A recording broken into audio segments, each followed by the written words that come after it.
Okay people, so before we get started, in case you haven't already, please hit that subscribe button and hit that bell to get notified when we drop new videos. New episodes of Forever News come out every Saturday, 12 p.m. EST, and then we re-upload some of the segments into smaller form videos throughout the week for your viewing pleasure to get to those stories easier. So yeah, I'd appreciate it if you hit those buttons. Let's jump into the stories. I gotta be a little bit gentle with this one because yeah, YouTube, they don't like you talking about certain aspects of certain things, but the creator of Bleach, Kubo, in case you don't know, he has this club outside whole situation where fans can sign up and they get like questionnaires, they get all sorts of stuff, and I believe, don't quote me on this, but I believe this comes from Club Outside. Well, it's been really colorful with Bleach and Kubo throughout the years with a lot of instances. In case you don't know, there has been some scandals back in the day that were very unfortunate and they affected Kubo very negatively, so that really sucked. Like there was a brothel that was opened up and it was using like Bleach's logo and it was called like the Burning, something like that. Like it was a really bizarre situation. And then there was that whole scandal as well where somebody from that type of industry, you know, the adult film industry, was cosplaying as Kubo, and it was a very big deal to the point where Kubo was embarrassed. I want to say he left Twitter for a while because of that, because it was just like, yo, in a conservative filled place like Japan where they don't play that shit, especially Shueisha and Jump and all that stuff, they was not liking it. The memes wasn't funny because there was people that were cosplaying as this. Oh my god, it was really bad. So to hear this one right now, I'm like, maybe Kubo's just embracing the meme at this particular point, because somebody had asked him a question or they were referencing certain things, and well, here it is. They said, "Teacher, have you ever seen a secondary creation of your own work? Also, what do you think about such creations?" Kubo said, "As long as the fans can enjoy each other, I think it's okay to do more and more. Please send me blank for men because I read." And if you don't know what blank is, I highly encourage you to understand about the adult film industry. Well, no, I don't encourage you. Whoa, I take that back. Pretty much he's talking about adult content of fans drawing adult content of Bleach. He wants to see it, preferably adult content for men, which I'm not even gonna lie. Wow.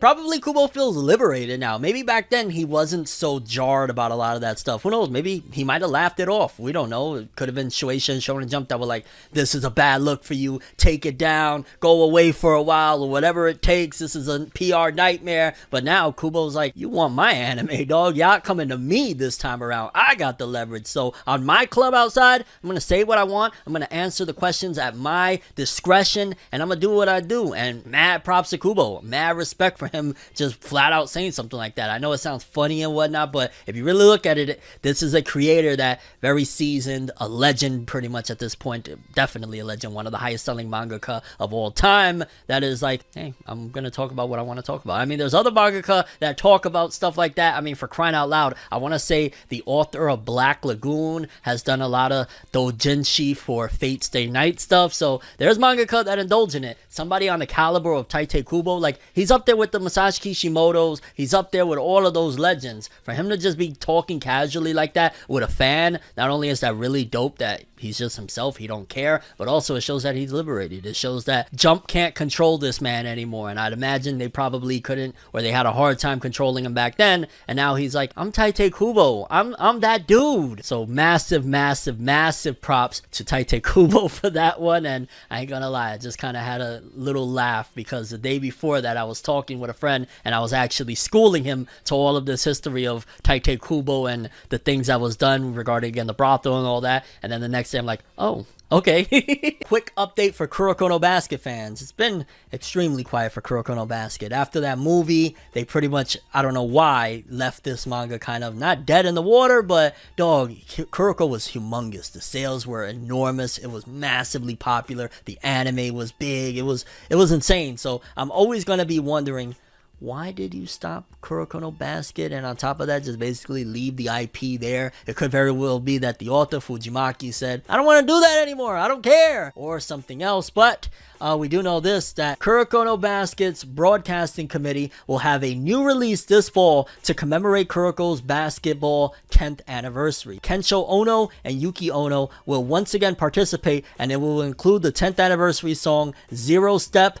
by Grand Rodeo and Kensho Ono. And that's cool and all, but man, oh man, I wish Fujimaki would go back to Kuroko no Basket. That shit was freaking awesome. I loved Kuroko no Basket. In fact, right now, the basketball manga scene is pretty vacant. It would be a great time for somebody to come with a really interesting basketball manga series, because Kuroko was awesome, and of course Slam Dunk, one of the highest selling manga of all time, was great too, by Takahiko Inoue. Yeah, I want to see something else with this, even if it's another movie. I always wanted to see them in the NBA, man, even if they have to switch it up and call it the BAN or whatever. I want to see them. I want to see them go up against like somebody like LeBron or Michael Jordan, you know, I don't know, a time machine, some crazy shit to bring them back to all of that. I just would love it. I want to see that shit. You never know what they could do with it, but yeah, Kuroko 10th anniversary, we might get something big with it. We'll see. I'm hoping for a new film. That's probably the best that we're gonna get, considering Fujimaki. He's pretty much tried to do other series since Kuroko ended. Sword Art Online fans, so there's apparently going to be a delay with one of the upcoming films, which, damn, there's a lot of Sword Art Online. I feel so behind. Does anybody feel like that? Like, for me, I feel ridiculously behind on Sword Art Online. I haven't seen anything since the end of season 2, the Gun Gale Online, and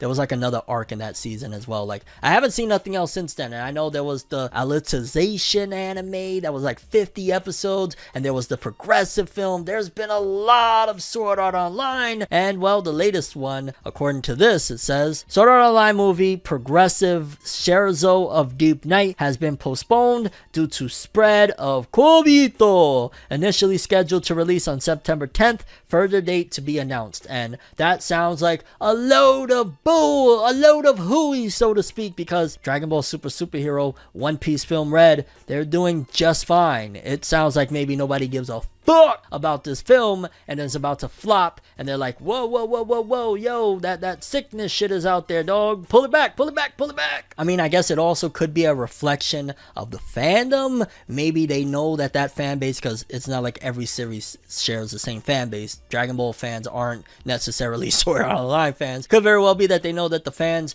from that particular series take stuff like this situation more serious, and they're not going to go to the theaters because of it. So could be them like mapping out their demographics and their habits and stuff like that, and realizing that they're not going to this movie, because let's be clear, these companies, they don't give a fuck about none of that stuff. They could put all of this in the air of, yeah, we care. No, you don't. No, you don't. You want money, and it's probably going to be a loss right now, not because of the spread of anything, but because the spread of no one giving a fuck about this movie. And I might be very wrong. Sword Art Online is huge. Maybe there was people lining up to the scenes for this shit, but I don't see it. I don't see them stopping it when all of these other films are in theaters just fine, making mad bukus of dollars. Why is any different from Sword Art Online? You know? But maybe I'm off. Let me know about that one. Do you think that it's something else? Are they legit the spread, and only One Piece fans and Dragon Ball fans are able to survive at the movie theaters? Sword Art Online fans can't handle it. I have a dream, alone in my room as I sit with the tea. Couldn't possibly think what I often see, and you don't even know how I often blink.